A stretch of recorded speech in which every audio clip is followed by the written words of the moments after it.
Hey guys, it's Ali with AliAnswers. I hope that you are having a fantastic day.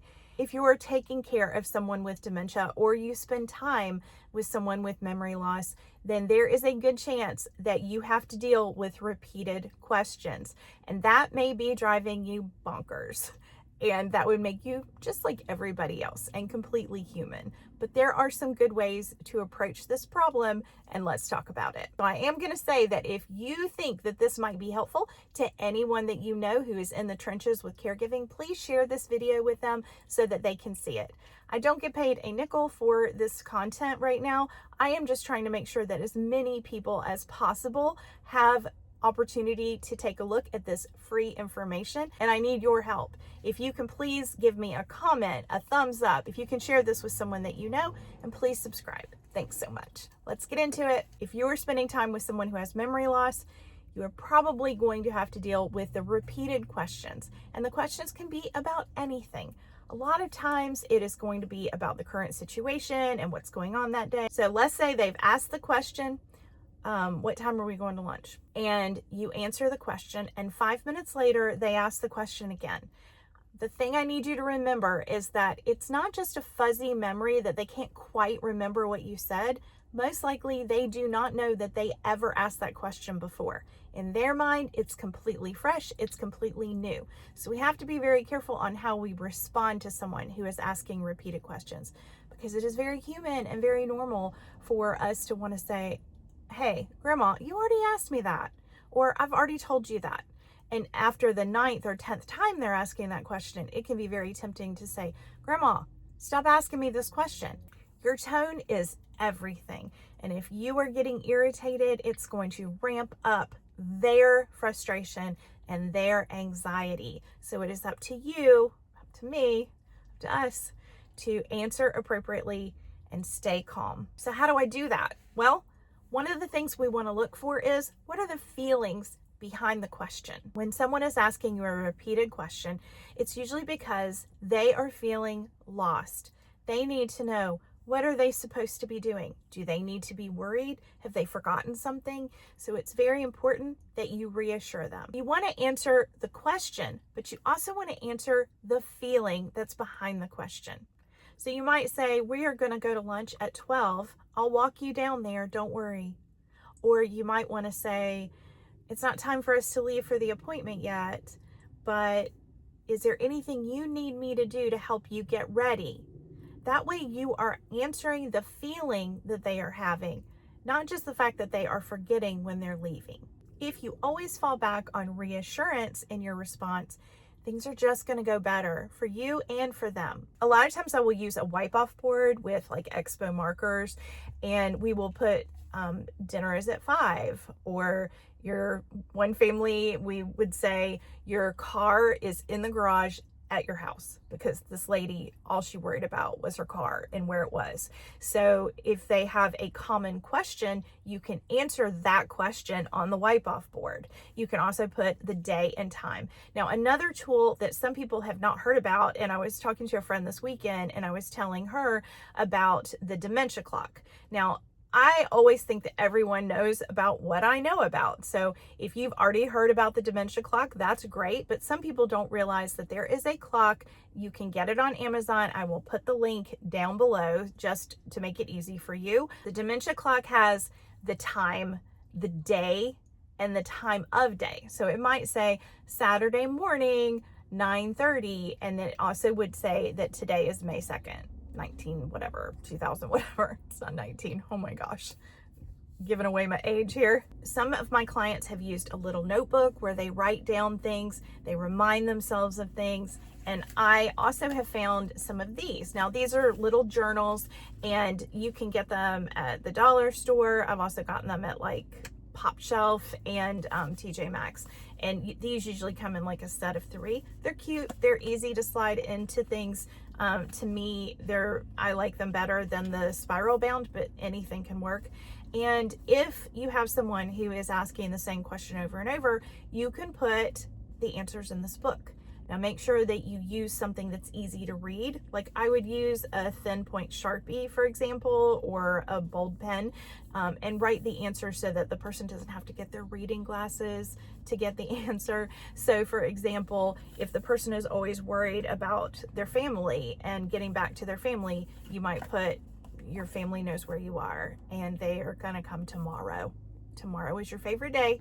Always tomorrow. It's never today, right? Or they're going to come in a couple days, whatever, but you never want to put today, right? I had one lady that, bless her, she would forget that she was in an assisted living. She would forget that she was where she was supposed to be. So in her book, I wrote, you live here now. Your family lives down the street. They come to see you every night after dinner. You are exactly where you need to be. That answered a question for her, and she would sit and read her book over and over and over again. So sometimes a visual anchor can make a big difference. The other thing we can do is redirect them to an activity. Sometimes the sensory input of doing something different can kind of break that chain, whether it is folding laundry, washing dishes, those sensory things that make them have more input into their brain can break the cycle. And then there's an added benefit as well, because you get your dishes clean and you get your socks put together or your towels folded. This can also be a great time to introduce music, to just change things up. Turn on some fun music. If they love the 50s and 60s, put on Elvis or something fun, dance around a little bit, get them laughing, do something that breaks the chain. Don't forget about photo albums and puzzles or a favorite TV show. I would also like to take this opportunity to remind you that the truth is fluid. Your loved one, the person that you're with and spending time with who has memory loss, their time is very fluid. This person may be 80 years old, and maybe sometimes they are thinking that they are in their 30s and that their children are small. Or they turn around and look at you and think that you are their sister instead of their daughter. So if your loved one is at that point, then it is very important that you understand that your truth, what you speak to them, doesn't need to be the same truth as yours. Do you know what I'm saying? This leads me to answering questions about people who have passed on. When I was visiting my grandmother one time, she asked me if I had seen her mom lately. I said, no, I haven't seen her lately. That was the truth. But then about 10 minutes later, she asked me again, have you seen my mom lately? And I realized what she needed to hear. So I said, yes, I have. She's doing really well. She said, oh, good. Where is she? And I said, she's right down the street. She said, oh, okay. Does she know I'm here? I said, yes, she does. And she's going to see you tomorrow. That answered the question that was really in her heart, which is, where are my people?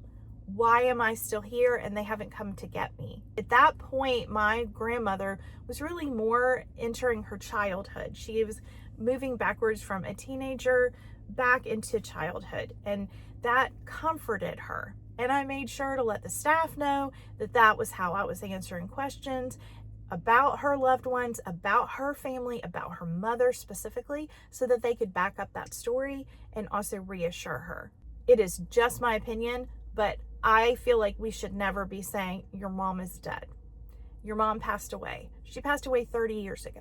Because how would that feel to you right now in your reality if someone came to you and said that to you? You would be crushed. You would be embarrassed and humiliated that you didn't know and you didn't realize that that had happened. You would also be grieved and start to grieve the loss of that person. So that's why I say we answer in their truth. Wherever they are living, that is the truth to them, and it is a very fluid thing. A repeated request or repeated question can also indicate something physical is going on. Maybe they're hungry and they need a snack, or they're thirsty, or they have to go to the bathroom. This is often the case. So make sure that you have addressed those physical needs, because that can stop the cycle as well. Pay attention to the fact that they might be cold, or they might be hot, or the fan needs to be turned off. Anything that could be disrupting them and making them uncomfortable could be forcing them to ask the same question over and over. Something else that can help is having a predictable routine. All of us are the same. It doesn't matter if we are children or we are middle-aged or we are seniors. We all need routine and we need to know what to expect. And it can make us feel uncomfortable when we're not sure what's going to happen next. That's why when you go into elementary schools, a lot of times you see a schedule up on the board and it'll say 10 o'clock snack or whatever, and it has what's happening that day to reassure the children of what's going to happen. Well, it's really no different than the planners that we have that tell us what to expect today. It's no different. So making sure that we have a predictable routine, that they can expect predictable things. We are going to have breakfast, then we're going to have a snack, then maybe we go to adult daycare. Whatever the case, to be able to keep things consistent, people that have dementia really do need routine. They need to know what to expect. What might be boring to you is comforting to them. Finally, give yourself grace.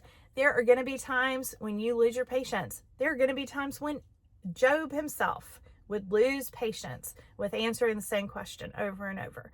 So get up, walk away, take a break, give yourself grace, speak calmly to yourself as well as to your loved one, and know that this too shall pass. I hope that these tips are helpful, and if they are, make sure that you share them with someone that you love. Thank you so much for watching, and I'll see you next time.